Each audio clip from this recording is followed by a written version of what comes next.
না না sir. Sir. ওকে, sir এখন স্যার স্টার্ট হয়েছে হয়ে স্যার। গেছে। আচ্ছা গ্রেট। সো আজকে আমরা যেই জিনিসটা নিয়ে পড়াশোনা করব সেটা আসলে ইন্ডাস্ট্রি লেভেলে খুব কাজে লাগে। কিরকম? মডেলস। এখন মডেলস বলতে আসলে আমরা কি বোঝাচ্ছি? দেখো, আমরা যখন একটা সফটওয়্যার ডেভেলপ করি, সফটওয়্যারের কিন্তু মানে প্যাটার্ন থাকতো, মানে একটা একটা একটা ওয়েতে ডেভেলপ করতে হবে, তাই না? একটা প্যাটার্নে ডেভেলপ করতে হবে। যেমন এক এক কোম্পানি এক এক রকম পলিসি ফলো করে। তো ওই জন্য কিছু মডেল ফিক্স করা আছে যে আমার প্রজেক্টটা যদি এই রকমের হয় বা এই ধাঁচের হয়, তাহলে পরে আমি এই মডেলটাকে ফিক্স করব। যদি আমার প্রজেক্টটা ছোট হয় তাহলে কিরকম মডেল হবে, যদি প্রজেক্টটা বড় হয় তাহলে কিরকম হবে, মাঝারি হলে কিরকম হবে। অনেক কিছু নিয়ে সফটওয়্যার ইঞ্জিনিয়ারিং গবেষণা করে, যেটা কিনা আজকে আমরা দেখব। এখন ওয়াটারফল মডেলটা তাহলে কিসের জন্য আমরা আনলাম এখানে? আমরা ওয়াটারফল মডেলটা নিয়ে কথা বলছি কেন? আচ্ছা, তো ধরো তুমি একটা সফটওয়্যার কোম্পানির মালিক। ঠিক আছে, একটা সফটওয়্যার কোম্পানি, তুমি হচ্ছে টিম লিড, যেটা সবচেয়ে হায়েস্ট পর্যায়ে থাকলো বা বা মোটামুটি একটা ভালো পর্যায়ে। তো এখন তোমার কাছে একটা কাজ আসলো, একটা সফটওয়্যার ডেভেলপ করতে হবে। ঠিক আছে, তো একটা কাজ আসলো। এখন এখন এই যে তোমার কাছে একটা কাজ আসলো, সফটওয়্যার ডেভেলপ করতে হবে, তোমার প্রথম প্রথম কাজগুলো কি কি বলো তো? তুমি কি করো? তুমি তোমার ডেভেলপারদেরকে ডাকো, তুমি তোমার সিনিয়র ম্যানেজারদেরকে ডাকো, টেস্টারদেরকে ডাকো, যারা মানে এইটার সাথে রিলেটেড, তাদেরকে সবাইকে ডেকে একটা কি করো, একটা মিটিং করো যে আমরা এখানে কি করতে পারি। ঠিক আছে, রাইট? আমরা কি গত ভিডিওতে সেগুলো দেখে এসেছি না? যে টিম লিডার একটা প্রজেক্ট যখন পায়, সে সবার সাথে কনসাল্ট করে। একা একা টিম লিডার তো কিছু করতে পারে না। সে এখানে এখানে একজন আছে সিনিয়র ডেভেলপার, এখানে হয়তো কোনো একজন আছে, এখানে যে এখানে আমরা যাকে দেখতে পাচ্ছি দাঁড়িয়ে আছে, সে হয়তো টেস্টার। তো এই সবার সাথে বসে একটা প্ল্যান করে যে আমরা কিভাবে সফটওয়্যারটা ইমপ্লিমেন্ট করতে পারবো। কিন্তু এইটার আগেও তাকে একটা জিনিস নিয়ে চিন্তা করতে হয়। সে সবসময় যেটা নিয়ে চিন্তা থাকে যে আমি কোন মডেলটা এখানে ব্যবহার করব আমার প্রজেক্টের জন্য। As a team lead, what kind of model I should suggest. এটা কি একটা গুরু দায়িত্ব নাকি গুরু দায়িত্ব না? কেন? কেন গুরু দায়িত্ব? এত এত কেন গুরু দায়িত্ব? কেউ বলতে পারবে? কেউ বলতে পারবে না? মডেল সিলেকশন এত কেন গুরু দায়িত্ব, এটা কেউ বলতে পারবে না? নাকি আমার কথা? স্যার তাহলে বেটার হয় না কাজের ফ্লোটা ধরে রাখার জন্য? না হলে কাজের, হ্যাঁ, কাজের ফ্লো তো আছেই, এবং আমার যদি স্টেপস ঠিক না হয়, ধরো আমার প্রজেক্টের স্ট্রাকচার একরকম, আমি অ্যাপ্লাই করছি অন্য মডেল, তাহলে প্রবলেম না? রাইট? জি স্যার। হ্যাঁ, তো এই জন্য আমাদেরকে মডেল গুলো নিয়ে কিন্তু খুব ভালোভাবে চিন্তা ভাবনা করতে হয় যে ফ্লোটা কেমন এবং কোন জায়গায় কি অ্যাপ্লাই করতে হবে। আচ্ছা, তো এখন আমরা যে জিনিসটা করব, আমরা এই যে ওয়াটারফল মডেল, নিউ প্রজেক্ট আসছে, আমি যেটা কথা বললাম, তুমি টিম লিড, তোমার কাছে নিউ প্রজেক্ট আসছে। এখন তুমি এই যে এখানে চিন্তা করছো আমি কি মডেল এ ব্যবহার করব, মডেল বি ব্যবহার করব, নাকি মডেল সি ব্যবহার করব। Decision is up to you. But এই যে ব্যবহার করব এই মডেল ওই মডেল এই মডেল, নিশ্চয়ই কোনো কিছু আছে যার উপর ভিত্তি করে আমাকে ব্যবহার করতে হবে। তো আমরা দেখি কি আছে অ্যাকচুয়ালি, কোন মডেলটা আমরা এখন চুজ করতে যাচ্ছি। এখন যদি ব্যাপারটা এমন হয় যে আমার যেই প্রজেক্টটা আমার কাছে এসছে, দেখো এখানে দুটো ব্যাপার আমি মেনশন করব খুব ভালো করে। আমার কাছে যেই প্রজেক্টটা এসছে, সেই প্রজেক্টটার যে কাস্টমার বেস, তার মানে ওই ওই অ্যাপ বলো বা ওই সফটওয়্যার বলো বা ওই প্রজেক্ট বলো, এটা যারা ইউজ করবে তাদের তাদের যেই বেসটা, কাস্টমারের যেই তাদের যে সংখ্যাটা, সেটা যদি স্মল হয়, তার মানে খুব ভ্যারি করবে না, তার মানে তারা এক একজন এক একটা জিনিস চাইবে না। ঠিক আছে, খুব অল্প সংখ্যক কাস্টমার থাকবে এবং তাদের মতামত তেমন একটা ভ্যারি করবে না, এই জন্য তাদেরকে বলা হয় স্মল বেস। কি বলা হয়? Small base, customer base is small, ছোট। ঠিক আছে, যদি এমন হয়, এবং যদি এমন এটার সাথে একই সাথে এমন হয় যে কাস্টমাররা তাদের ক্রাইটেরিয়া নিয়ে 100% কনফিডেন্ট, মানে তারা জানে যে তারা কি চায়। আমি কি কি বললাম বলো তো? কি কি বললাম? Customer knows the requirements. একটু একটু একটু রেসপন্স করলে ভালো। তো আমরা আমরা কি কি জানি? প্রথমেই আমরা কি বলতেছি, এই দুটো জিনিসের উপর ভিত্তি করে কিন্তু পুরো কাজটা হয়। একটা কাজ, একটা একটা কি, কাস্টমার বেস ইজ স্মল, তাই না? নাকি তোমার কেউ দেখি কথা কথা বলে না?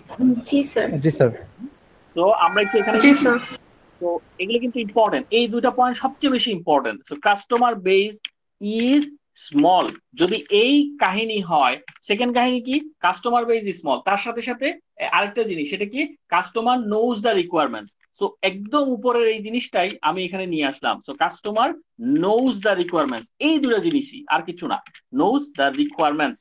সো রিকোয়ারমেন্ট, রিকোয়ারমেন্ট কি, ওই যে আমি আমার সফটওয়্যারে কি চাই না চাই, সেটা হচ্ছে requirement. So customer knows the requirements, এই দুটা জিনিস বা রিকোয়ারমেন্ট হোক, এই দুটা জিনিস যদি আমি কনফার্ম করতে পারি, তাহলে আমি চলে যাব ওয়াটারফল মডেলে। আমি চোখ বন্ধ করে কি ইউজ করব, we will use waterfall model. So customer base small থাকবে এবং কাস্টমাররা তাদের রিকোয়ারমেন্ট নিয়ে কনফিডেন্ট থাকবে। বোঝা যায় কি যায় না? এই ক্ষেত্রে আমরা ওয়াটারফলকে অ্যাপ্লাই করব। ঠিক আছে, ওয়াটারফল ক্লিয়ার কি ক্লিয়ার না? জি sir. Sir customer base small বলতে জিনিসটা আরেকবার বুঝালে ভালো হতো। Sure sure. Customer base small বলতে কি, মানে আমার এই সফটওয়্যারটা যারা ইউজ করবে বা এই অ্যাপটা যারা ইউজ করবে, এমন না যে 10,000 কাস্টমার, যত বেশি মানুষ তত মতামত, রাইট? 10,000 কাস্টমার যখন একটা সফটওয়্যারকে ইউজ করবে, তখন তাদের কাছ থেকে আমরা কি পাবো, ভ্যারিয়েশন পাবো, তাদের মতামতের ভ্যারিয়েশন। এই সফটওয়্যারটা এরকম হয় নাই, এটা হলে ভালো হতো, এটা হলে ভালো হতো, তমুক হলে ভালো হতো, এরকম হলে, রাইট? জি রাইট। স্যার। কিন্তু কাস্টমার বেস যদি 100 জনের জন্য বানানো হয়, আমরা 100 জন থেকে খুব সহজেই তাদের মতামত গুলা নিয়ে নিতে পারি, বা আমরা আমরা একটা সার্ভে করেই বলে নিতে পারি যে ওরা কি চায় অ্যাকচুয়ালি, রাইট? একদম পুঙ্খানুপুঙ্খানু ভাবে আমরা তাদের থেকে একটা ছোট্ট সার্ভে করে নিয়ে নিলাম, আপনারা কি এগুলো এগুলো চান, তাহলে বানিয়ে দিচ্ছি, এরকম। সো কাস্টমার বেস যদি স্মল হয়, আমাদের জন্য কাজ করাটা সহজ হয়ে যায়, নাকি? জি স্যার। বোঝা যাচ্ছে নাকি কমপ্লেক্স মনে হয় বা পেঁচানো মনে হয়? না স্যার, বুঝতে পেরেছি। আচ্ছা, এখন এই যে আমরা ফিক্স করলাম আমাদের কাস্টমারটা ছোট, আমরা তাদের থেকে রিকোয়ারমেন্ট গুলো আগে কালেক্ট করেছি কোনো একটা সার্ভের মাধ্যমে বা কোনোভাবে, এবং তারা জানে যে তারা কি চায়, কোন রিকোয়ারমেন্ট কি চায়, আমি প্রত্যেককে জিজ্ঞেস করেছি। তো আমি জানি, সার্ভের মাধ্যমে পেয়েছি, আমি জানি, ভালো কথা। অন্যভাবেও পেতে পারি, বাট একটা এক্সাম্পল দিলাম। তো আমি ওয়াটারফল মডেলের দিকে যাচ্ছি, ওটাকে চুজ করলাম আমি, এখন ফাইন, ভালো কথা। এখন আমি যে কাজটা করব, এখন আমার নেক্সট কাজ কি দেখো।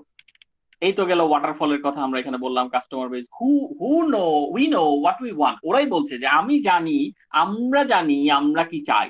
কনফিডেন্ট, ভেরি কনফিডেন্স, মানে মানে উইথ ভেরি কনফিডেন্স, রাইট? মানে saying this things with very confidence. তারপর কি, স্মল কাস্টমার বেস, এই দেখো ছোট্ট একটা কাস্টমার, এখানে কিন্তু আমরা মাথায় গুনতে পারি, খুব বেশি বড় একটা বেস না। আচ্ছা, এইবার আমরা পরেটাই যাই। তো এখন আমরা যেহেতু ওয়াটারফল ওয়াটারফল বলছি, ওয়াটারফল মডেলের নাম ওয়াটারফল হলো কেন? এটা তো অন্য কিছু হতে পারতো, এমন নাম কেন দিল? তো আমরা যদি এটার একটু স্ট্রাকচারটা দেখি, ওয়াটারফল হচ্ছে একটা sequential methodology for software project management. একটা সিকোয়েন্সিয়াল, সিকোয়েন্সিয়াল মানে কি, এর মানে হচ্ছে সিকোয়েন্স ওয়াইজ কাজ হবে। একটা কাজ হবে, এরপর সিকোয়েন্সে আরেকটা কাজ হবে, এরপরে আরেকটা কাজ হবে, প্যারালাল কাজ হবে না, পাশাপাশি কাজ হবে না, একটা শেষ হবে আরেকটা হবে, একটা শেষ হবে আরেকটা হবে। বলে না সিকোয়েন্সে কাজ করেন, এই সিকোয়েন্স শেষ হবে তারপরে ওইটা আসবে, এই সিকোয়েন্স শেষ হবে তারপরে ওইটা আসবে, মানে একটা লম্বা চেইনের মতো। বোঝা যায় কি যায় না? ওকে। এখন আমরা দেখবো ওয়াটারফলটা দেখতে কিরকম। এই দেখতে কিন্তু একটা ওয়াটারফলের মতোই, তার মানে একটা ঝর্ণা থেকে পানি নিচের দিকে পড়ে যাচ্ছে, ঠিক আছে? ঝর্ণা থেকে এই যে উপর থেকে শুরু করে নিচের দিকে পানি পড়ছে, এইরকম, এইটাকেই বলা হয় ওয়াটার মডেল। এখন আমরা যখন ওয়াটারফল মডেল নিয়ে কথা বলছি, এখানে ইন টোটাল 6টা স্টেপ থাকে। কয়টা স্টেপ? 6টা। আমরা যদি এখানে এটাকে একটু একবারে দেখে ফেলি, তাহলে আমরা দেখতে পাবো এই 6টা স্টেপ আমরা এখানে বুঝতে পারছি কি কি। Requirement analysis, design, coding, testing, deployment, maintenance. আচ্ছা, এই যে স্ট্রাকচার, এটার সাথে কিছু একটা মিল পাওয়া যায়। আমরা গত ক্লাসে কি এই ধরনেরই কিছু একটা দেখেছি? এসডিএলসি স্যার। এক্স্যাক্টলি এক্স্যাক্টলি, ওই রকমই কিছু একটা, ঠিক আছে? ওই এসডিএলসি তে কিন্তু আমরা এই জিনিসগুলো একটু ভাষা ভাষা মনে পড়ছে হয়তো, যে দেখে আসছি। আচ্ছা, এখন এখানে নিয়মটা হচ্ছে, আমরা যখন রিকোয়ারমেন্ট অ্যানালাইসিস এই কাজটা করব, ওয়াটারফলের নিয়মটা, এই রিকোয়ারমেন্ট অ্যানালাইসিস নিয়ে যখন কাজ করব, তখন আমরা প্রথমে যেটা করতে হবে, এটাকে শেষ করে ফেলতে হবে। রিকোয়ারমেন্ট অ্যানালাইসিস যখন আমরা 100% শেষ করব, তখনই আমরা ডিজাইনে মুভ করতে পারবো। এই জন্য এটাকে সিকোয়েন্স বলা হচ্ছে, যে আপনি একটা শেষ করে আরেকটা আগান, একই সাথে মাল্টিপল কাজ করবেন না। ডিজাইনটা নিয়ে যখন আমি কাজ করব, আমি শুধু ডিজাইনটার উপর কনসেন্ট্রেট করব। আমি এটাকে ভালো করে করে করে করে প্রথমে দেখবো যে কি হবে, এটাকে শেষ হয়েছে কি হয় না, এটা কি কমপ্লিট হয়েছে। যখন এটা কমপ্লিট হবে তখন আমি কোডিং এ যাব। এই এই স্ট্র্যাটেজিটা এই। এখন আমি আস্তে আস্তে আসতেছি যে প্রত্যেকটা স্টেপে কি কি জিনিসপত্র আমরা এখানে বলবো। আচ্ছা, রিকোয়ারমেন্ট, এখন আমরা যখন রিকোয়ারমেন্ট অ্যানালাইসিস নিয়ে কথা বলতেছি, রিকোয়ারমেন্ট অ্যানালাইসিস মানে কি, যে একটা আমাদের বুঝতে হবে যে একটা কাস্টমার আমাদের কাছে কি চায়, তার প্রজেক্টের জন্য কি চায়, তাই না? What the customer wants to do, সে কি করতে চায়, এটাই তো আমাদের রিকোয়ারমেন্ট অ্যানালাইসিস নাকি? জি স্যার। হ্যাঁ। এখন রিকোয়ারমেন্ট অ্যানালাইসিসে ওয়াটারফল মডেলে আমাকে প্রথমে যেটা করতে হবে, এগেইন আমি কিন্তু একটা সফটওয়্যার ডেভেলপ করছি। ধরো আমাকে কেউ এরকম 10 লাখ টাকা দিয়েছে, হ্যাঁ, দিবে কিনা জানি না, যাই হোক। আচ্ছা, ধরো কেউ আমাকে দিয়েছে 10 লাখ টাকা। তো এখন এই 10 লাখ টাকার এগেনস্টে আমি সফটওয়্যার তৈরি করছি এবং মেথোডোলজি চুজ করেছি ওয়াটারফল। এখন আমি কি করছি, সেই ঘটনা সেই কাহিনীটা আমি তোমাদেরকে বলছি। তো আমাকে প্রথমে জানতে হবে যে ইউজার তার সফটওয়্যারের জন্য আমার কাছে কি চায়। তো এই জন্য আমাকে কি করতে হবে বলতো? ইউজার আমার কাছে কি চায় জানতে হলে আমাকে কি করতে হবে? তার সাথে কথাবার্তা বলতে হবে, মিটিং করতে হবে নাকি? তো আমি কি করব, ক্লায়েন্টের সাথে একটা মিটিং ফিক্স করব। কেন ফিক্স করব? কারণ আমি আইডেন্টিফাই করতে চাচ্ছি যে তার রিকোয়ারমেন্ট গুলা কি কি। ওকে। সো ক্লায়েন্ট মিটিং যখন হবে, ধরো আমার ক্লায়েন্ট মিটিং শেষ। এখন ক্লায়েন্ট মিটিং শেষ হওয়া মানে কি আমার রিকোয়ারমেন্ট অ্যানালাইসিস ডান? কি মনে হয়? কি মনে হয়? এই যে client meeting, it starts with the concept about what the customer wants to do, customer কি চায়। এই যে দেখো, আমি গিয়ে ক্লায়েন্ট মিটিং করলাম, এখানে কাস্টমার কোনটা? সুটেড বুটেড পরা সাধারণত কাস্টমার থাকে নাকি, তাই না? হ্যাঁ স্যার, কারণ পিসির সামনে বসে বসে উনি নোট নিচ্ছে। উনি নোট নিচ্ছে, এক্স্যাক্টলি। আর তাছাড়াও এবার এমনি আমাদের আমাদের বেশভূষা থেকেও বোঝা যায় কিন্তু, হ্যাঁ। আচ্ছা, যাই হোক। আচ্ছা, তো এই হচ্ছে কাস্টমার। সো কাস্টমারের সাথে আমি মিটিং করছি। এখন দেখো রিকোয়ারমেন্ট, আমি একটা এই যে নোট, তুমি যে বললা নোট করছে, এটা আমি কম্পিউটারে লিখছি, উনি কি কি কি কি বলছে আমি সুন্দর মতো লিখছি, ভালো কথা, রিকোয়ারমেন্ট কালেক্ট করলাম। এখন এই যে এইটুকু কি ডান? আমি কি এখন আমার কোম্পানিতে ফেরত দিয়ে শুরু করে দিব, হ্যাঁ কাস্টমার এই এই জিনিসগুলো চায়, আপনারা শুরু করেন কাজ করা, যত তাড়াতাড়ি করবেন তত ভালো, এরকম ব্যাপারটা? না স্যার। কেন? প্রবলেমটা কোন জায়গায়? কাস্টমারের সাথে কথা বললাম না, অসুবিধা কই? স্যার, কাস্টমারদের মানে রিকোয়ারমেন্ট তো অনেক কিছু থাকে যেগুলো ফুলফিল করা ইজ ইম্পসিবল, মানে অনেক ইম্পসিবল জিনিসপত্র ওনারা বলেন।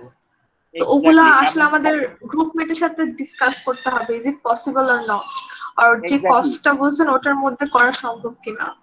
এক্স্যাক্টলি। কাস্টমার হয়তো এমন হতে পারে যে সে নিজেও জানে না যে মানে কি চায়, যেটা আমরা দেখে এসেছি সফটওয়্যার ইঞ্জিনিয়ার প্রথম স্লাইড গুলোতে, যে কাস্টমার ও মানে, এবং এবং যদি ডিফারেন্ট ব্যাকগ্রাউন্ডের হয় তাহলে পরে হয়তো বা উনি ইমাজিন করে করে বলছেন।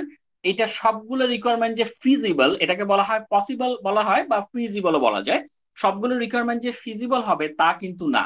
তো আমাকে এখন যেটা করতে হবে, আমাকে আমার এক্সপার্ট টিমের সাথে কথা বলতে হবে। দেখো, আমি আবার এই লিস্টটা নিয়ে আমার টিমের কাছে চলে গেলাম, সবার সাথে জিজ্ঞেস করলাম আপনাদের কি মনে হয় এটা কি ফিজিবল, ওইটা কি ফিজিবল, আপনার কি মনে হয়, can we do it, can we satisfy the customer with it. এইভাবে করে আমি অনেকক্ষণ ধরে একটা মিটিং চালাই। চালানোর পরে একটা শর্ট লিস্টেড একটা কিছু আমার কাছে আসে যে এটা এটা ফিজিবল, এটা এটা ফিজিবল না। তখন আমি একটা ফিল্টারের অবস্থায়, একটা ফিল্টারিং অবস্থায় একটা লিস্ট পাই যে এই এই জিনিসগুলো আমার সফটওয়্যারে থাকবে, দ্যাট ইজ 100% কনফার্ম। বোঝা যায় কি যায় না? জি স্যার, বুঝতে জি স্যার। পেরেছি। ওকে, ওকে। তো এটাকে এটাকে বলা হয় অ্যানালাইজ করা আর কি, ঠিক আছে? এটাকে অ্যানালাইজিং বলে, যে কোনটা কোনটা আমরা পারবো কোনটা পারবো না। আচ্ছা, সো এই গেল রিকোয়ারমেন্ট, এইখানে আমাদের রিকোয়ারমেন্টের কাজকর্ম দান। সো ফাইনালি যখনই আমরা একটা এরকম রিকোয়ারমেন্টের একটা ফিল্টারিং অবস্থায় নিয়ে আসতে পারি রিকোয়ারমেন্টকে, তখনই আমরা সেটাকে বলি হচ্ছে যে এটা আমাদের ফাইনালি এই জিনিসটা অ্যাপ্রুভ হয়েছে। ঠিক আছে, অ্যাপ্রুভ অবস্থায় আমরা একটা রিকোয়ারমেন্ট পেয়েছি। এই যে রিকোয়ারমেন্টটা ডান হলো, আমরা কিন্তু এইটা নিয়ে আর ঘাটাঘাটি করব না। ওয়াটারফল মডেলে অনেকক্ষণ আমরা এটার পেছনে সময় ব্যয় করেছি, সবার সাথে কথা বলেছি, ডিসকাশন করেছি, মাথা গরম, ঠিক আছে। কিন্তু আমরা এই ওয়াটারফল মডেলে এই যে রিকোয়ারমেন্ট শেষ করলাম, আমাদের কাছে ফাইনাল একটা চার্ট আসলো, উই ওয়ন্ট লুক ব্যাক। বোঝা যায় কি যায় না? আমরা সরাসরি সেখান থেকে কোথায় চলে যাব? ডিজাইনে চলে যাব, আর ফিরে তাকাবো না। কোথায় ফিরে তাকাবো না? রিকোয়ারমেন্ট অ্যানালাইসিসে আর ফিরে তাকাবো না। তো এখন প্রশ্ন আসতে পারে, স্যার এখন যদি রিকোয়ারমেন্ট চেঞ্জ হয়ে যায়, কাস্টমার যদি আবার এসে বলে যে না না ভুল করেছিলাম, আমি এটা চাইনি ওটা চেয়েছি, তাহলে সেটা আমরা কিভাবে এখানে অ্যাডাপ্ট করব? How to do it? Any idea? Customer বলতে পারে না ভাই বয়স হয়েছে, মনে ছিল না, এখন আবার ইয়া করলাম, বলতে পারে না নাকি? তো এটাকে অ্যাডাপ্ট করবো কিভাবে? স্যার আবার গ্রুপের সাথে মিটিং করব? না, waterfall doesn't support it. Waterfall বলে যে আপনার যা যা দরকার রিকোয়ারমেন্টেই বলতে হবে, আমরা মাঝপথে কোনো কিছু চেঞ্জ করব না। This is our structure. বুঝে যাচ্ছে কি যাচ্ছে না? ওকে, সো এই জন্য ওয়াটারফল মডেলে কিছু বেনিফিট আছে, কিছু প্রবলেমও আছে, প্রস কনস দুটোই আছে। সো এটা আমরা আস্তে আস্তে দেখবো। So requirement, once we are done with the requirement we won't look back. ঠিক আছে, আমরা এবার সামনে আগাই, দেখি যে কি অবস্থা। তো এবার দেখো এখানে, আচ্ছা তার আগে আমরা কি কি জিনিসপত্র রিকোয়ারমেন্টে করেছিলাম? অ্যাড্রেস দ্য প্রবলেমটা অ্যাড্রেস করেছিলাম, কি চাচ্ছে। Identify the feasible and non feasible requirement, কোনগুলা ফিজিবল, কোনগুলা ফিজিবল না। ঠিক আছে, identify how the software will meet the customer requirements, এগুলো আমরা কথা বলে দিয়েছি। রিকোয়ারমেন্টের সময়ই আমরা একটু একটু করে বলেছি যে কোন রিকোয়ারমেন্ট গুলা কাস্টমারকে স্যাটিসফাই করবে, একটা কথা বলেছিলাম যে কোন রিকোয়ারমেন্ট কাস্টমারকে স্যাটিসফাই করবে, কোনগুলা করবে না। ঠিক আছে, আচ্ছা তো অ্যাপ্রুভ এই গেল। এবার আমরা আসি ডিজাইনে। এখন ডিজাইনে যখন আসলাম, ডিজাইনে এসে আমাদের প্রথম কাজ হচ্ছে creates the logical and physical design of the software project. তার মানে হচ্ছে আমরা এখানে ডিজাইন করা শুরু করব। ডিজাইনটা কার সাথে রিলেটেড? এই যে ডিজাইন করছি, কোত্থেকে ডিজাইনটা করব? Any idea? Any idea? High high, ডিজাইনটা কিসের বেসিসে করব? স্যার আমরা যে আগে করছিলাম আগে কি ডায়াগ্রাম করছিলাম? যেভাবে করছিলাম, রিকোয়ারমেন্টের উপর বেস করে একটার সাথে আরেকটা রিলেশনশিপ বিল্ড করে তারপরে করছিলাম। Exactly, that means based on the requirement, আমরা যে রিকোয়ারমেন্ট কালেক্ট করেছি সেই রিকোয়ারমেন্টটাকে আমরা এখন ডিজাইনিং করতে বসে যাব। আমি সবাইকে বলবো যে এই আপনি এখন একটা কাজ করেন, আপনি রিকোয়ারমেন্টের উপর বেস করে ডেটাবেজের ডিজাইনটা করেন। ঠিক আছে, আপনি এখন ক্লাস ডায়াগ্রাম, তারপরে কি ডায়াগ্রাম, কি ডায়াগ্রাম আছে, ইউজ কেস ডায়াগ্রাম, এগুলো আছে না? এগুলো কি আমরা ডিজাইন করি না? তোমরা এগুলো আগে শুনে এসছো কিন্তু, যদি তোমরা 370 করে থাকো, ডেটাবেস করে থাকো নাকি, রাইট? ইআর ডায়াগ্রাম, জি sir diagram, use case diagram, তারপরে সার্ভার ডিজাইন, এই সব ডিজাইনের দিকে আমরা এখন ছুটবো। আমরা এখন বসে বসে ডিজাইন করবো যে এই সফটওয়্যারটার জন্য সার্ভারটা কেমন হতে হবে, এই সফটওয়্যারের জন্য ডিভাইসটা কেমন হতে হবে, এই সফটওয়্যারের জন্য আমাদের লজিক্যাল যেসব ডায়াগ্রাম, আমার class diagram, use case diagram, এগুলো কেমন হতে হবে, সুন্দর মতো সবাই বসে এখন ডিজাইনিং এ আমি মনোনিবেশ করব। এখন ডিজাইন যখন ফাইনালাইজড হবে এগেন, তখন আমরা সেটাকে অ্যাপ্রুভ করতে পারবো। কিন্তু ডিজাইন যখন আমরা করছি তখন কিন্তু আমরা কোনোভাবেই রিকোয়ারমেন্ট চেঞ্জ করব না, মানে আগে যে রিকোয়ারমেন্ট গুলো পেয়েছি সেগুলোর উপরেই নতুন কোনো রিকোয়ারমেন্ট অ্যাড হতে পারবে না। বোঝা যাচ্ছে কি যাচ্ছে না? আচ্ছা, তো এই গেল ডিজাইন। এখন আমার যখন রিকোয়ারমেন্টও ডান, ডিজাইনও ডান, তারপরের স্টেপ কি হওয়া উচিত? আমার এখন কোডে চলে যাওয়া উচিত, কারণ সবই তো আছে, তা আমি বসে থাকবো কেন, রাইট? আচ্ছা, তো এখন দেখি কোডিং এ কি হয়। You need to build it first. আমাকে এটা করতে হবে, আমাকে ডিজাইনের উপর ভিত্তি করে, রিকোয়ারমেন্টের উপর ভিত্তি করে কোড করতে হবে। এই জায়গাটাই হচ্ছে মানে মোটামুটি একটা একটু প্রবলেমেটিক জায়গা বলে মনে হয় আর কি। আচ্ছা, so coding cannot start until design is fixed properly. এখন মনে করো তুমি একটা বাড়ি বানাচ্ছ, তোমার কাছে যদি বাড়ির ডিজাইন না থাকে, কোত্থেকে শুরু করবা, কোথায় কোনটা বসাবা, তুমি কি বুঝবা? আমরা যদি বুঝবো না কিন্তু। ঠিক আছে, এই জন্য ডিজাইনটা খুব ইম্পর্টেন্ট, আগে ডিজাইন তারপরে কোডিং। আমি একটা জিনিস মাঝে মাঝে খেয়াল করি, অনেককে প্রবলেম যখন দেওয়া হয় ডিজাইন মাথায় করার আগেই কোডিং করতে বসে যায়। এটা কি যায় নাকি যায় না? তোমরা কি অস্বীকার করবে? মানে কোডটা বোঝার আগেই কোডিং এ চলে যায়, এটাকে অস্বীকার করবে তোমরা? না স্যার। কিন্তু কিভাবে করে তারা, আমি জানি না কিভাবে করে। আমি তো আগে কাগজ কলম নিয়ে একটু চিন্তা করি, কিন্তু কিভাবে কোডিং এ ডাইরেক্ট চলে যাওয়া যায় আমি জানি না। সো এই জন্য কোডিং ডিজাইনটা ফিক্স করে, মাথায় ফিক্স করো, খাতায় ফিক্স করো, করে তারপরে করতে হয়। আচ্ছা, তারপর কি starts with converting the design in actual running software. এখন আমি যখন আমার কাছে ডিজাইন আছে, এটাকে আমি অ্যাকচুয়ালি সফটওয়্যারে কনভার্ট করছি, যেটা হচ্ছে আমি মানে কাজ করবে, এটাকে বলে ইমপ্লিমেন্টেশন যেটা আর কি। ঠিক আছে। সো এই ডিজাইনটাকে আমি অ্যাকচুয়াল রানিং একটা সফটওয়্যারে নিয়ে যাব যাতে করে মানুষজন এখন ব্যবহার করতে পারে। আচ্ছা, কিন্তু এখানে একটা জিনিস আমাকে বলো, এটা তোমরা অ্যান্সার দিবা, আমি এটা অ্যান্সার দিব না। সেটা হচ্ছে ওরা বলছে the design is split into blocks. তার মানে ধরো এ বি সি এরকম ছোট ছোট ব্লকে আমি ডিজাইন গুলোকে ভাগ করি, and blocks are converted to code modules one after another. এখন আমার প্রশ্ন হচ্ছে, আমি ডিজাইনটাকে ছোট ব্লকে ভাগ করে সেগুলোকে একটা একটা ব্লককে কোডে কনভার্ট করছি কেন? পুরো ডিজাইনকে একবারে কোডে কনভার্ট করলে অসুবিধাটা কোথায়?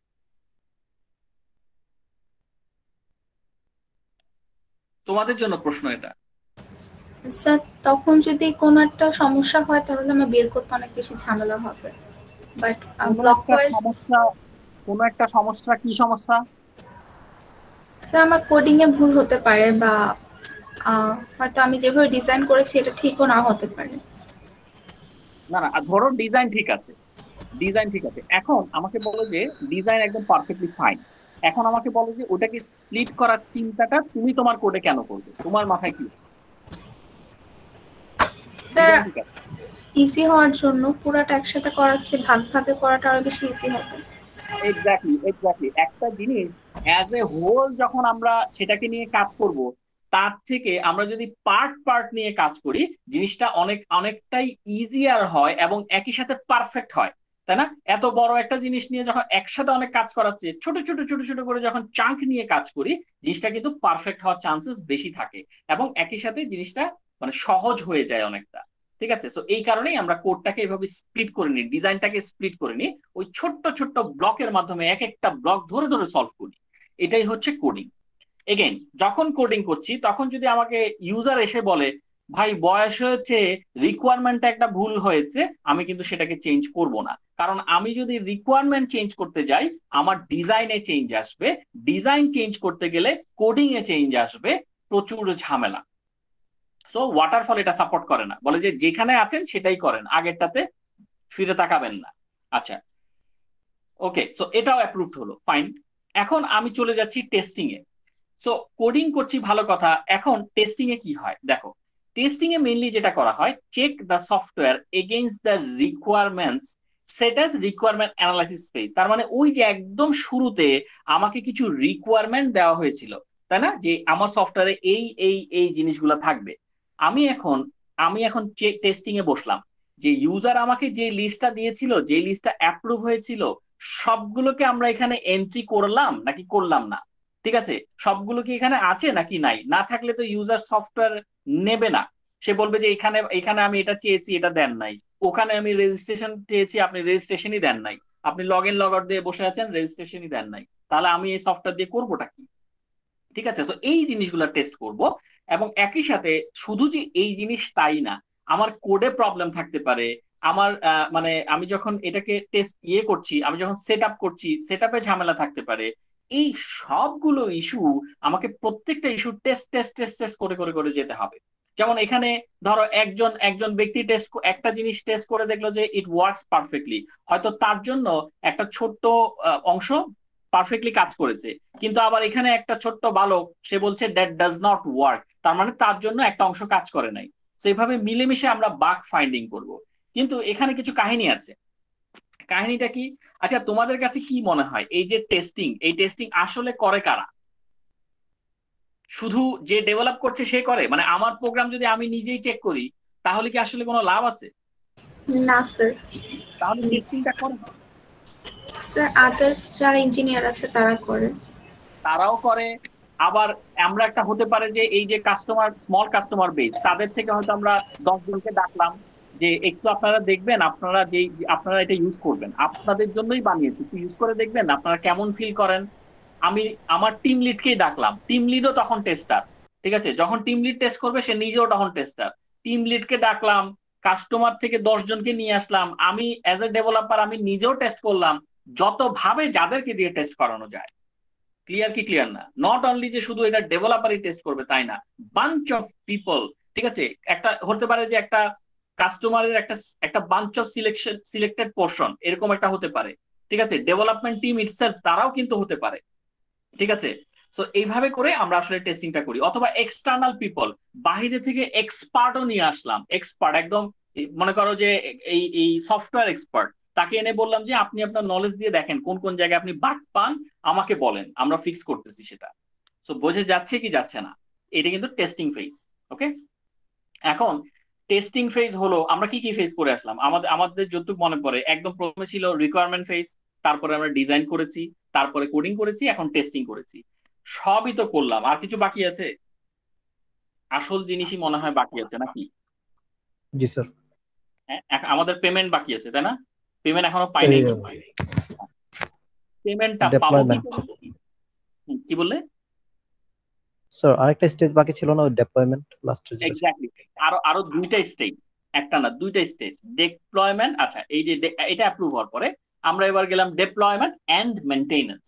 ডিপ্লয়মেন্ট এন্ড মেইনটেনেন্স, তাহলে ডিপ্লয়মেন্টটা কি দেখো। তো এখন আমরা এখন সফটওয়্যারটাকে ডিপ্লয় করব, মানে এটাকে এখন আমরা কোথাও না কোথাও স্টোর করব, আমরা বসাবো, ঠিক আছে, এইভাবে করে কাজ করবো। তো কি করছে দেখো, the software goes in production in actual information technology environment, specially goes to user environment। তার মানে হচ্ছে এখন আমরা এই সফটওয়্যারটাকে এমন একটা জায়গায় রাখবো যেখান থেকে সবাই সবাই এটাকে ইউজ করবে। যেমন ফেসবুক আমরা সবাই ইউজ করছি, তো ওই যে ফেসবুকের এই পর্যায়টা যেখানে সবাই ইউজ করবে, ধরো একটা একটা মেশিনে সেটাকে রাখলো, এই জিনিসটাই হচ্ছে ডিপ্লয়মেন্ট। ঠিক আছে, তো এখানে কি হয়, তো এখন তোমরা কি একটা জিনিস জানো, আচ্ছা আমি কি আমাকে একটা জিনিস বলতে পারবে, একটা সফটওয়্যারের সার্ভার আছে ইউএসএ তে, তো আমি কি সেটা সিঙ্গাপুরেও কি একটা সার্ভার থাকতে পারে? মানে ধরো তাদের সার্ভার ইউএসএ তে আছে, তারা কি সিঙ্গাপুরে একটা সার্ভার এস্টাবলিশ করাতে পারে? কি মনে হয়? অন্য জায়গায় হ্যাঁ স্যার ক্লোন পারে। তৈরি করবে, পারে। সফটওয়্যারের একটা ক্লোন তৈরি করবে, ধরো ধরো এক্স এক্স কোম্পানি, তারা তাদের মানে মেইন যে ফাইলটা অ্যাপ্লিকেশনটা সেটা তাদের সার্ভারে রাখলো, কিন্তু তারা সেটা একটা ক্লোন তৈরি করবে, একটা ক্লোন, একই রকম একটা ক্লোন তৈরি করবে, সেই ক্লোনটা ইউএসএ তে নাই, সিঙ্গাপুরে আছে। এরকম কি হয়? কি মনে হয়? হয়? জি স্যার। আচ্ছা কেন হয়? এটা করলে লাভ কি? এটা করলে লাভ কি? স্যার ওইটাতে ইউজার এক্সপেরিয়েন্স ইমপ্রুভ হবে। কিভাবে? এখানে একটা কোশ্চেন আসে, কিভাবে? আচ্ছা বাংলাদেশ থেকে সিঙ্গাপুরের সার্ভারে যদি আমি কানেক্ট করতে যাই, সিঙ্গাপুরের সার্ভারে যদি আমি কমিউনিকেট করি, আমার কি মানে সময়টা কম লাগবে নাকি ইউএসএ তে গেলে সময়টা কম লাগবে? স্যার সিঙ্গাপুরে কম লাগবে। সিঙ্গাপুরে গেলে কম লাগবে স্যার। এক্স্যাক্টলি, যেটাকে সহজ ভাষায় বইয়ের ভাষায় বলে ল্যাটেন্সি, নাকি? Latency, time low. কমপ্লেক্সিটিটা স্যার এখানে ইয়ে করতেছে হ্যাঁ বুঝি নাই, কি বলো? স্যার। Time efficiency. এক্স্যাক্টলি, মানে ল্যাটেন্সি কি তোমরা শুনেছো? Low latency, high latency. জি স্যার। জি স্যার। আচ্ছা আচ্ছা তুমি এই যে একটা ভেরি গুড একটা পয়েন্ট আছে, আমাকে বলো তো লো ল্যাটেন্সি ভালো হাই ল্যাটেন্সি ভালো? স্যার লো ল্যাটেন্সি ভালো। লো ল্যাটেন্সি ভালো। লো ল্যাটেন্সি মানে কি? মানে হচ্ছে আমার কোনটা মানে খুব ফাস্ট আমার আদান প্রদান হচ্ছে ডেটা, রাইট? জি স্যার। লাইক স্যার অ্যাক্সেস করতে টাইম কম লাগবে যদি সার্ভারটা আমার কাছ থেকে বেশি ডিসটেন্সে না থাকে আর কি, এমন কিছু। এক্স্যাক্টলি এক্স্যাক্টলি, যদি সার্ভারটা আমার থেকে খুব দূরে না থাকে তাহলে আমার কিন্তু কমিউনিকেশন করতে, ডেটা আদান প্রদান করতে সুবিধা হবে। তো এই জন্য ওরা যেটা বলছে দেখো, আমি একটা ধরো লোকেশন এ তে আমার সিস্টেমটাকে রাখলাম, এরপরে আমি যেটা করব step by step deployment and maintenance perform, আমি কিন্তু সেখান থেকে আবার এই যে লোকেশন বি তে সেটাকে কিছু একটা করলাম। ভেতরে তো অনেক ইন্টারনাল কাজ আছে, আমি এত ভেতরে যাচ্ছি না, যেটা বললাম আর কি, যে ধরো লোকেশন এ একটা ইউএসএ তে আছে, লোকেশন বি টাকে ধরলাম সেটা সিঙ্গাপুরে আছে, তো দুই জায়গায় তো আমার ডিপ্লয় করার ব্যাপার স্যাপার আসতেছে। তো এই ধরনের কাহিনীটাই কিন্তু এই ডিপ্লয়মেন্টে হয়। অ্যাকচুয়ালি আমি এটাকে ইমপ্লিমেন্ট করি যাতে ইউজার ব্যবহার করতে পারে এবং ওখান থেকে আমার রেভিনিউ আসবে। এখন একদম আমি ইয়েতে চলে গেলাম, মানে কাস্টমার ওরিয়েন্টেড হয়ে গেলাম। সো এখানে ওরা যেটা বলছে step by step deployment and maintenance perform, এই যে আমি লোকেশন এ তে একটা ডিপ্লয় করলাম, লোকেশন বি তে একটা ডিপ্লয় করলাম, সি তে, এগুলো বিভিন্ন ধরনের কান্ট্রি হতে পারে। তো এই যে ডিপ্লয় করে করে আস্তে আস্তে গেলাম। এখন ওরা যেটা বলছে if anything goes wrong here will be maintained and resolved by the team. এখন যদি লোকেশন এ তে কোনো প্রবলেম হয় সেটার মেনটেন করা হবে, বি তে কোনো প্রবলেম হয় সেখানে মেনটেনেন্স লাগবে, সি তে যদি করা হয় সেখানে মেনটেনেন্স লাগবে। আমরা একটা সফটওয়্যারকে যখন লাইভ করি এরপর তো মেনটেনেন্সের উপরেই থাকতে হয়, কারণ কখন ডাউন হয়, কখন কোন ধরনের হিট হয়, কখন কোন ধরনের প্রবলেম আসে, এটা তো আর বলা যায় না, রাইট নাকি? জি স্যার। যে কোনো সময় number of errors or problems arise হতেই পারে, এই জন্যই বলে number of errors or problems May arise here, ঠিক আছে, এটা বলা হয় আর কি। আচ্ছা, সো এইটা তোমরা আরো ডিটেলসে হয়তো মানে বাক্সে তোমরা আরেকটু হয়তো ডিটেলসে দেখতে পারো, বাট মেইন কনসেপ্ট এটাই। তো এখন এই আমরা যখন এগুলাকে ঠিকঠাক করি, আমরা যখন এটাকে মেনটেন করি, রিজলভ করি, তখন এখানে আমরা ডেটাও কালেক্ট করি, মানে কেন প্রবলেম গুলো হচ্ছে, কোন কারণে হচ্ছে, feedback may also be collected. So এই ফিডব্যাক গুলোও কিন্তু আমরা কালেক্ট করে থাকি। বাট এই স্টেজটাতে মেইনলি ডিপ্লয়মেন্ট অ্যান্ড মেনটেনেন্স যে স্টেজ, সেই স্টেজটাতে যেটা হয় যে আমরা কমার্শিয়ালি সবকিছুকে লাইভ করে দিই, ডিপ্লয় করি এবং আস্তে আস্তে মেনটেনও করতে থাকি। ডিপ্লয় করি, প্রবলেম হলে মেনটেন করি, আবার ডিপ্লয় করি, প্রবলেম হলে মেনটেন করি। তো এই যে স্টেপ, এই স্টেপই হচ্ছে ওয়াটারফল মডেলের স্টেপ। কিন্তু ওয়াটারফল মডেলের স্টেপ গুলোর মধ্যে একটা বড় কাজ হচ্ছে ওয়াটারফলের একদম বার্ডস আই ভিউ থেকে যদি আমরা দেখি, যখন আমরা যেটার কাজ করব সেইটার কাজে আমাকে আগাতে হবে, পেছনে ফেরা যাবে না। যেমন আমি ডিপ্লয়মেন্ট করছিলাম, আমার ডিপ্লয়মেন্ট শেষ করে মেনটেনেন্স আসতে হবে, আমি মেনটেনেন্স থাকা অবস্থায় ডিপ্লয়মেন্ট করব এরকম না, ঠিক আছে? ডিপ্লয় করব তারপরে মেনটেনেন্সে আসবো, টেস্টিং শেষ করব তারপর ডিপ্লয়মেন্টে আসবো, ডিপ্লয়মেন্ট শেষ করব তেমনি মেনটেনেন্সে আসবো। এখন মনে করো তুমি ঝর্ণার নিচে দাঁড়িয়ে আছো, ঝর্ণা থেকে উপর থেকে নিচে পানি পড়ছে, এখন তুমি বালতি দিয়ে নিচের পানি উপরের দিকে মারলে কোনো লাভ আছে নাকি? একটু একটু উপরেও পানি যাক না স্যার। কেন? আচ্ছা না, একটু উপরে পানি যাক, পানি খালি নিচে পড়ে যাচ্ছে, উপরে যেতে হবে না। তো এই ব্যাপারটা এটা অনেকটা এরকম। তো ওয়াটারফল মডেল, এটা নিয়ে কারো কোনো কনফিউশন আছে? Any confusion? একবার একটু দেখে ফেলি, কোনো কনফিউশন? স্যার ডিপ্লয়মেন্টের পার্টটাতে ডিপ্লয়মেন্টের পার্টটাতে আপনি বলেন না ওই যে ডিফারেন্ট সার্ভারে আমাদের যে সফটওয়্যারটা ওইটা স্টোর করে রাখলাম ইউজার ইউজ করার জন্য। তো ওইটা তো mainly like dynamic server software যেগুলো ওইগুলোর জন্য দরকার পড়ে, লাইক যখন ইউজার ইনফরমেশন রিট্রিভ করবে ইয়া থেকে। স্ট্যাটিক ওয়েবসাইট ইয়াগুলা যেগুলা স্ট্যাটিক সফটওয়্যার যেগুলা ওইগুলাতে লাইক এমএক্স প্লেয়ারের মতো যেগুলো, ওইগুলো আমি ডাউনলোড করে তারপরে তো ওইটা আমার মোবাইল অথবা কম্পিউটার সিস্টেমের সাথে ডিরেক্টলি কানেক্টেড। ওইখানে তো আমার ইন্টারনেট অথবা ওই যে ইনফরমেশন রিট্রিভের দরকার হয় না। তো তখন তো সার্ভার যে কোনো জায়গাতে থাকলেই প্রবলেম নেই। মানে তখন কি ওই মাল্টিপল সার্ভার গুলো রাখার দরকার আছে যদি আমারটা যদি স্ট্যাটিক ইউজের জন্য থাকে ইয়াটা? এগেন এটা ডিপেন্ড করে কিন্তু তোমার সফটওয়্যারের ডিজাইনের উপর। জি স্যার। এবং তোমার কোম্পানির উপরে। তুমি যদি কোনোভাবে মানে ওইভাবে চিন্তা করো যে আমি মাল্টিপল সার্ভার রাখবো, লোড ব্যালেন্স হবে, লোড বেশি পড়বে না এক সার্ভারের উপর, তাহলে তুমি করতে পারো। জি sir. Okay, but again sir এটা তো অনেক সময় করা হয় যে এক একটা কান্ট্রির জন্য এক একটা সার্ভার ইউজ করা হয় এবং অন্যান্য কান্ট্রির জন্য ওগুলো রেস্ট্রিক্টেড করা হয়। যেমন আমরা অনেক সময় ইন্ডিয়ান আর পাকিস্তানের অনেক মুভিজ বা সিরিজ দেখতে পাই না বাংলাদেশের, ওটা আমাদের এখানে রেস্ট্রিক্টেড করা। এটার জন্য কি সার্ভারটা আলাদা আলাদা করে করা? এটা তো ওভাবে চিন্তা করে বলে মনে হয় না। মানে এটা তো রেস্ট্রিক্ট আমাদের এখানে করেছে, রাইট? এটা তো রেস্ট্রিক্ট মনে হয়, মানে এটা তো মানে জিনিসটা হচ্ছে এইটা একটা সিম্পল কনসেপ্ট কি, আমি যদি আমার সার্ভারের ক্লোন তৈরি করি, মনে করো আমি যদি আমার সার্ভারের ক্লোন তৈরি করে 2-3টা জায়গায় রাখি, আমার মেইন সার্ভারের উপর প্রেসার কমে কি কমে না?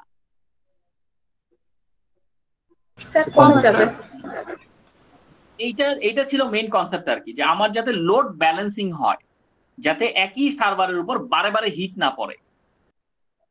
বুঝা যাচ্ছে কথাটা? জি স্যার। এখন অনেকের অনেক প্রশ্ন আসতে পারে যে রেস্ট্রিক্টেড অবস্থায় আছে কিনা, বা ও যেমন বললো যে ডাইনামিক সিস্টেম হলে কেমন হবে, স্ট্যাটিক সিস্টেম হলে কেমন হবে, এগুলা কিন্তু এক একটার জন্য এক এক ধরনের মানে এক্সপ্লেনেশন আছে আর কি। সো আমি ওই দিকে আর যাচ্ছি না, কারণ ওইদিকে গেলে পরে মানে জিনিসটা একটু কমপ্লেক্স হয়ে যাবে। ওখানে আবার কিছু নেটওয়ার্কিং এর ইস্যুও চলে আসে। হ্যাঁ, এটা সফটওয়্যার ইঞ্জিনিয়ারিং এর মধ্যে থাকে না, ওটা নেটওয়ার্কিং এ চলে যায়। বোঝা যাচ্ছে ব্যাপারটা? জি স্যার। ওকে, সো মেইন কনসেপ্ট যেটা ছিল, মেইন জিনিসটা সেটা হচ্ছে একটা ছিল লেটেন্সি। আমি যদি সার্ভারটা ইউএসএ তে আমার সার্ভারে হিট না করে সিঙ্গাপুরের সার্ভারে কোনোভাবে হিট করানো যায় আমার দরকারি ডেটা নেওয়ার জন্য, তাহলে আমার লেটেন্সিটা লো লেটেন্সি হয়। সময় কম লাগে, আর একটা ছিল লোড ব্যালেন্সিং। লোকেশন এ তে সব ব্যালেন্স না পড়ে, লোকেশন এ তে সবাই হিট না করে, কারণ লোকেশন এ তখন একদম জ্যাম হয়ে যাবে, না হয়ে যাতে বি সি ডি এগুলোতে ডিস্ট্রিবিউট হয়ে যায়। এইটা ছিল আমাদের মেইন কনসেপ্ট। আপাতত এইটুকু আমাদের মনে হয় জানলে ভালো, নাকি নাকি নাকি জি স্যার। তো ওগুলোও আছে, তোমরা যেগুলো বললা সেই ইস্যুগুলোও আছে, যেমন রেস্ট্রিকশন করা আছে, ডাইনামিক ওয়েবসাইট, স্ট্যাটিক ওয়েবসাইট, এগুলোও আছে, বাট ওগুলা অন্য দিকের আর কি, ওগুলো একটু নেটওয়ার্কিং এ চলে যাচ্ছে, আবার কিছু অন্য ইস্যুও আছে। তো লাগলে পরে আমরা ওগুলো একদিন আলোচনা করবো, সমস্যা নেই। আজকে আমরা একটু নিচে যাই, যে এখন ওয়াটারফল মডেল যে আমরা চুজ করছি, কেন করছি? ঠিক আছে, একটা রিজন তো থাকবে, আননেসেসারি কেন।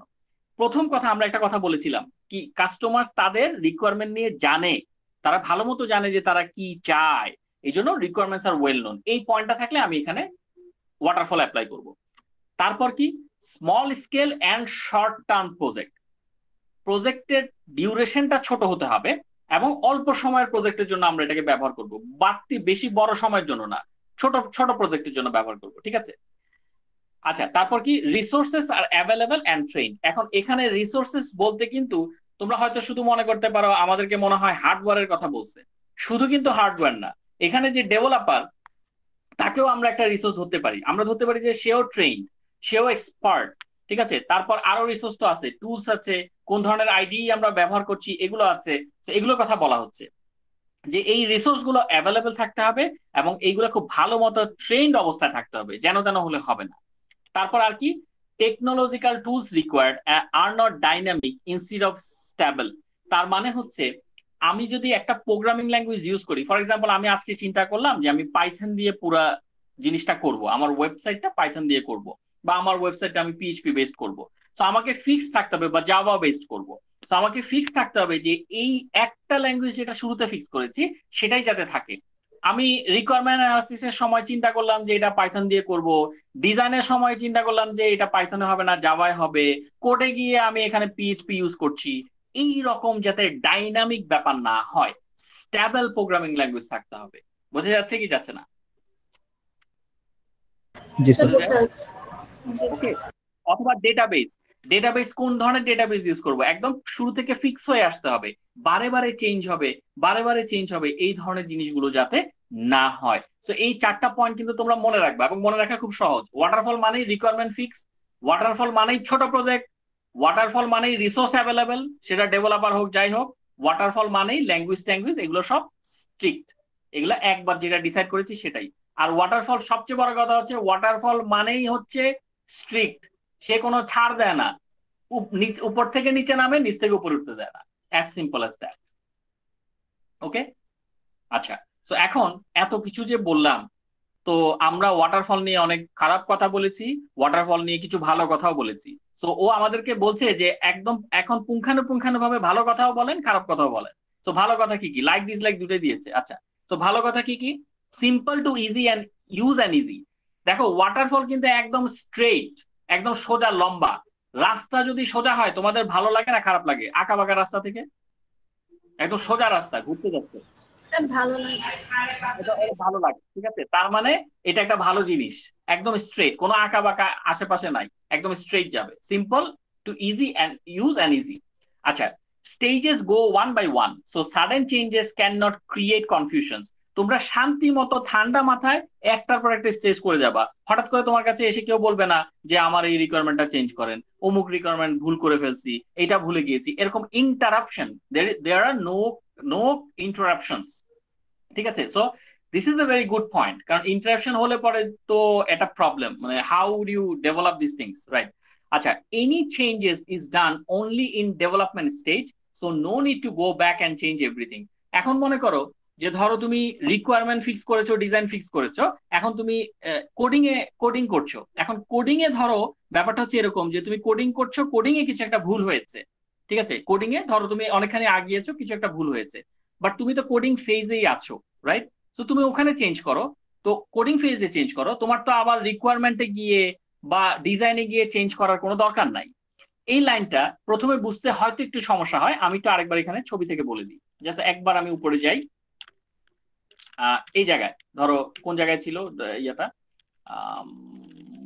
এখানে ধরো এই জায়গায় কোডিং ফেজের মধ্যে তুমি আছো, এখন কোডিং ফেজে তুমি এক কোড করার পর দেখলা কোডে কিছু এরর আছে এবং কোডটা তোমার মনের মতো হয় নাই বা এফিশিয়েন্ট হয় নাই।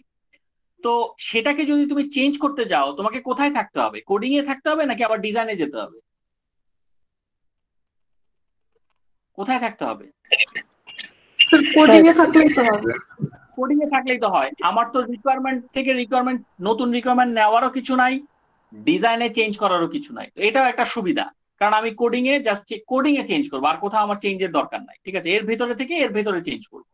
তো এই কথাটা এখানে বলা হয়েছে। এটা একটু হয়তো প্রথম দিকে একটু একটু মানে অন্যটা বুঝে অনেকে, যেমন any changes is done only in development stage, যেটা আসলে coding stage. So no need to get back and change everything. So এই তিনটা হচ্ছে এখানে অ্যাডভান্টেজ। ঠিক আছে, অ্যাডভান্টেজ একদম স্ট্রেট ফরওয়ার্ড, মাঝখানে কোনো ইন্টারাপশন নাই। আর কোডিং এর মধ্যে তুমি তোমার যতবার লাগতেছে তুমি ওই অনুযায়ী চেঞ্জ করবা, আগে পিছে তাকানো দরকার নাই। আচ্ছা, এখন ডিসঅ্যাডভান্টেজটা কোথায়? ডিসঅ্যাডভান্টেজ হচ্ছে while completing a stage it freezes all the subsequent stage। আচ্ছা, সাবসিকুয়েন্ট মানে কি? আগেরটা পরেরটা কোনটা, মাঝেরটা কোনটা? কোনটা স্যার আগেরটা। আগেরটা। আচ্ছা, নরমালি যেটা হয় যে সে আগেরটাই তো ফ্রিজ করে, রাইট? আগেরটাকে সে ফ্রিজ করে। সো আমরা যখন একটা স্টেজ কমপ্লিট করছি আগেরটাকে ফ্রিজ করে দিচ্ছি, এটাকে তারা ডিসঅ্যাডভান্টেজের মধ্যে ফেলে দিয়েছে। কেন এটা ডিসঅ্যাডভান্টেজ কেন হবে? এটা ভালো না অ্যাডভান্টেজ? না, একদিক দিয়ে ভালো না। কেন ভালো না? এই যে ইউজার তো এখন দেখো, ইউজার তো অলওয়েজ যে একদম মাথায় সব কিছু নিয়ে বসে থাকবে তা তো না। সে তো পয়সা দিচ্ছে, পয়সা দিয়ে এখন সে যদি আমার কাছে এইটুকুই এক্সপেক্ট করতে না পারে যে তার রিকোয়ারমেন্ট একটা নতুন আসলে আমি সেটা করলাম না, তাহলে কি এটা কি ভালো না খারাপ? মানে এই আমরা যদি মানে অন্যভাবে চিন্তা করি, কোম্পানির দিক থেকে চিন্তা করি, ধরো তোমরা তোমরা তোমরা ইউজার, তোমরা এক টাকা দিয়ে আমার কাছে কিছু একটা বানাবা, আমি যদি বলি যে না আপনি আগে কনফার্ম হয়ে আসেন, আপনার রিকোয়ারমেন্ট এইটা হইতে হবে নাহলে হবে না, এটা কেমন একটু রুট শোনায় না জি নাকি? স্যার। এই হচ্ছে প্রবলেম। আমরা যেহেতু আগের গুলোকে ফ্রিজ করে দিই, আমরা ইউজারকে আর সুযোগই দেই না যে সে আর কথা বলতে পারবে। এটা একটা প্রবলেম। তো আজকালকার দিনে এগুলো হয় না আর কি, মানে ওয়াটারফল মডেলটা এই জন্য আজকালকার দিনে একটু আমরা একটু ইয়ে করি আর কি। আচ্ছা, so no way to verify the design. Again requirement যদি ভুল হয়, ইউজার যদি সে যদি বলে যে আমি রেজিস্ট্রেশনটা বাম সাইডে চেয়েছিলাম, তো আমি বাম সাইড অনুযায়ী ডিজাইন করে ফেলেছি, এখন সে যদি এসে বলে যে বাম সাইডটা না ভাল লাগছে না, পরে বাসায় গিয়ে চিন্তা করলাম এটা ডান সাইডে দিলে ভালো, ওই ওই ইস্যুটা এখানে আর রেজ করতে পারবে না। No way to verify the design, এটাকে করা যায় না। আচ্ছা, once in testing phase no more features can be added. এইটা পুরা ওয়াটারফলের মধ্যে পুরা জায়গাতেই একই কথা, no more features can added, no more things can be said, এরকম প্রত্যেকটা জায়গায় এরকম কথা বলা হয়েছে। Code reuse is not possible. আমরা সাধারণত অবজেক্ট ওরিয়েন্টেড প্রোগ্রামিং এ কি করি, ইনহেরিটেন্স কনসেপ্ট থাকে, আমরা একটা ক্লাসকে আরেকটা জায়গায় ইউজ করি, কল করি, অনেক কিছু করি, কিন্তু এই ওয়াটারফলে একটার কোড আরেকটা ইউজ করা যায় না। ঠিক আছে, এক জায়গায় একটা কোডকে আমরা চাইলেই পরে অন্য জায়গায় গিয়ে সেটাকে রিইউজ করতে পারবো না। এই লাইনটা তোমরা একটু ঘাটাঘাটি করলে দেখবা প্রচুর এক্সাম্পল আছে কেন পারি না, একটা কোডকে কেন রিউজ করা যায় না। যেহেতু ওয়াটারফল, এটা শুনেই বোঝা যাচ্ছে যে এক স্টেপের জিনিস আরেক স্টেপে ইউজ করা যায় না। এই মানে এই আইডিয়া থেকে তোমরা একটু খাটাখাটি করলে লাস্টের লাইনটা নিয়ে অনেক জিনিসপত্র পাবে। সো আমরা এখন তোমাদেরকে একটা এক্সাম, ছোটখাটো এক্সাম নিব উইদাউট মার্কস, যেহেতু পাইছি তোমাদের। এখন এখন আমাকে বলো, এই যে এক্সাম্পল কেস 1 এটা পড়ে তোমার কি মনে হচ্ছে কোন মডেল যাবে? একটু পড়ি আমরা।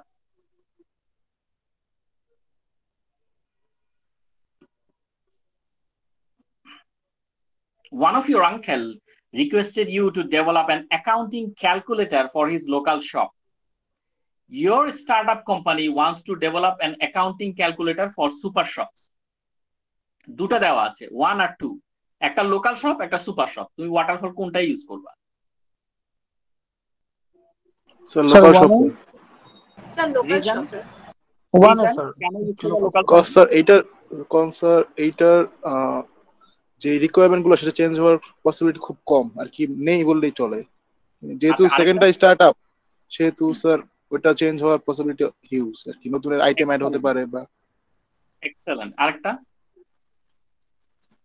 আর স্যার ওই যে যে আমার যে ইউজার বেসটা স্যার ফার্স্ট এর ক্ষেত্রে একটু ছোট আর কি, স্মল, ছোট, আর সেকেন্ড এক্স্যাক্টলি। এর ক্ষেত্রে বড় sir. Large, exactly, very good, আমার কাছেও তাই মনে হচ্ছে। সো 1 নম্বরে আমরা ওয়াটারফলকে চুজ করতে পারি, 2 নম্বরে আমরা ওয়াটারফল না চুজ করাটা ভালো, যেহেতু লার্জ কাস্টমার। এবং লার্জ কাস্টমার মানে কি, সবাই শিওর না সবার সম্পর্কে, সবাই বড় মানুষ যত বেশি প্রবলেম তত বেশি হচ্ছে, রাইট? সো 1 নাম্বারটা পারফেক্টলি ফিট হচ্ছে। তো ক্লিয়ার কি ক্লিয়ার না? স্যার ক্লিয়ার তাহলে কি ক্লিয়ার? সেকেন্ড কেসে কোনটা ইউজ করা এফিশিয়েন্ট স্যার? এইটাই আমরা আস্তে আস্তে দেখবো। আমরা মাত্র একটা মডেল পড়েছি এখানে, ঠিক আছে? একটা মডেল, আচ্ছা, আমরা কিন্তু ওয়াটারফল পড়েছি, আরো মডেল আছে। তো এগুলোই আমরা আস্তে আস্তে দেখবো। Okay sir. এখন দেখার বিষয় হচ্ছে তোমরা কি টায়ার্ড হয়ে গিয়েছো নাকি, না হলে আমি আরেকটা মডেল পড়াবো। একটা কোশ্চেন ছিল স্যার। হ্যাঁ, sure, sure. স্যার যদি স্যার আমি টেস্টিং ফেজে গিয়ে একটা স্যার বাগ পেলাম সাপোজ স্যার, তো ওইটা ফিক্স করার জন্য কি আমাদের আবার কোডিং ফেজে যেতে হচ্ছে না স্যার? তাহলে স্যার তাহলে কি আমরা ব্যাক করলাম না আবার ফেজগুলোতে? টেস্টিং ফেজে বাগ বলতে মানে কোডিং এর বাগ? হ্যাঁ স্যার, হয়তো বা টেস্টের একটা যেই আমার প্রোগ্রামটা সেটা টেস্ট করলো, টেস্ট করার পরে সামথিং একটা এক্সেপশন আর বাগ পেলো, দেন ওইটা কি ফিক্স করার জন্য আমার আবার কোডিং লেভেলে যাওয়া প্রয়োজন না? সেটা সেটা মানে এখানে এখানে ব্যাপারটা কি, হ্যাঁ সেটা প্রয়োজন, তুমি যেটা বলেছো সেটা ঠিক আছে। বাট ওয়াটারফলে যেটা হয় যে, আমি তোমাকে একটু বলি, আমরা যে বলছি যে আমরা এখান থেকে এখানে নামবো, এখান থেকে এখানে নামবো। সো যেটা হতে পারে যে আমরা চাইলে পরে টেস্টিং থেকে কোডিং এ ব্যাক করতে পারি, কিন্তু ডিজাইনে ব্যাক করতে পারবো না। টেস্টিং থেকে কোডিং এ ব্যাক করতে পারি, একটা স্টেপ আগে যেতে পারি, বাট সেটা অনেক ব্যয়বহুল হয়, ঠিক আছে? ব্যয়বহুল। এখন একটা জিনিস খেয়াল করো, তোমার যদি আমরা তো ওয়াটারফল কি করছি, একটা ছোট কাস্টমার বেজের জন্য বানাচ্ছি।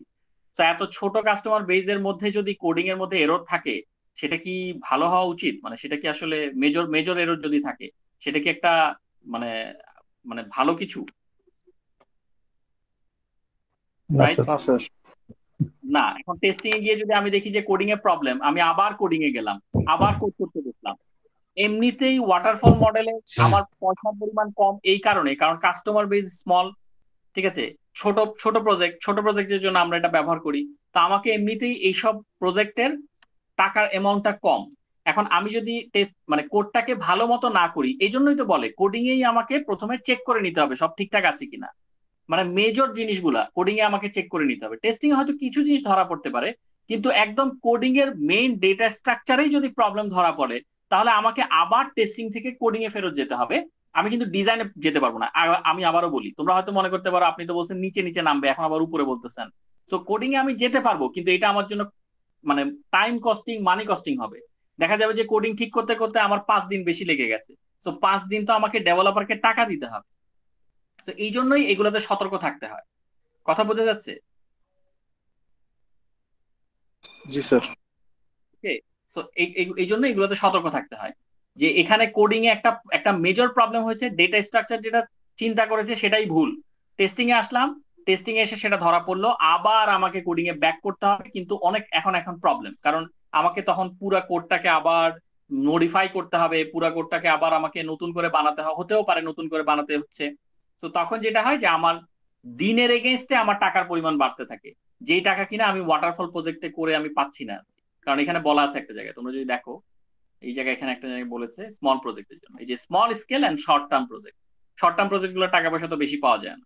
তো এই জন্য আগেই সতর্ক থাকতে হবে, কোডিং করার সময়ই খুব ভালোভাবে কোডিং, যে আমরা জানি যেহেতু যে আমরা এটাকে বারবার চেঞ্জ করতে পারবো না, এই জন্য কোড করার সময় আমাকে খুব সতর্কভাবে ডিসিশন নিতে হবে। বোঝা যাচ্ছে? জি স্যার।